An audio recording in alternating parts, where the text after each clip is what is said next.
আমরা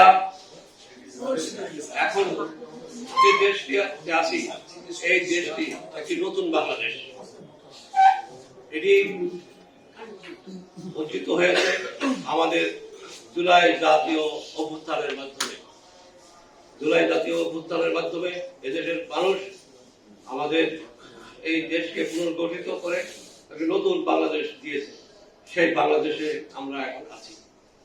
এই বাংলাদেশে অবশ্যই এই জুলাইয়ের যোদ্ধাদের, জুলাইয়ের সৈনিকদের যে স্বপ্ন, সেই স্বপ্নকে ধারণ করে আমাদের চলতে হবে।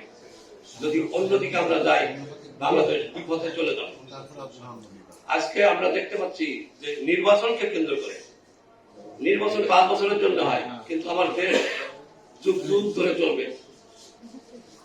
সামান্য একটা নির্বাচনের জন্য এখানে বিভেদ সৃষ্টি হচ্ছে।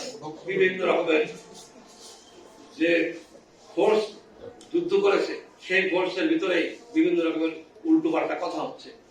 এটা খুবই দুঃখজনক, এটা চলতে পারে না। এই ক্ষেত্রে কি হচ্ছে আমাদের খেয়াল করতে হবে। ইতিহাস আশ্রয় হচ্ছে না, ইতিহাস চিনতে হবে, বুঝতে হবে আমাদের।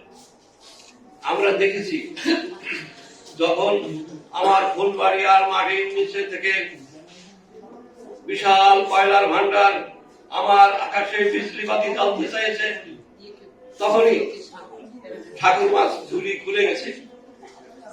সেখান থেকে উৎকট মৌলবাদের গন্ধ, উৎকট জঙ্গির গন্ধ, এই রাজাকার আলবদরের গল্প বেড়ে এসেছে।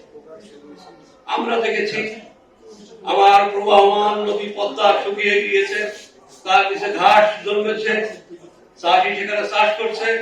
আমরা যখন বাড়ির কথা বলেছি, তখন আবার ওই ঠাকুরমার ঝুলি খুলে গেছে।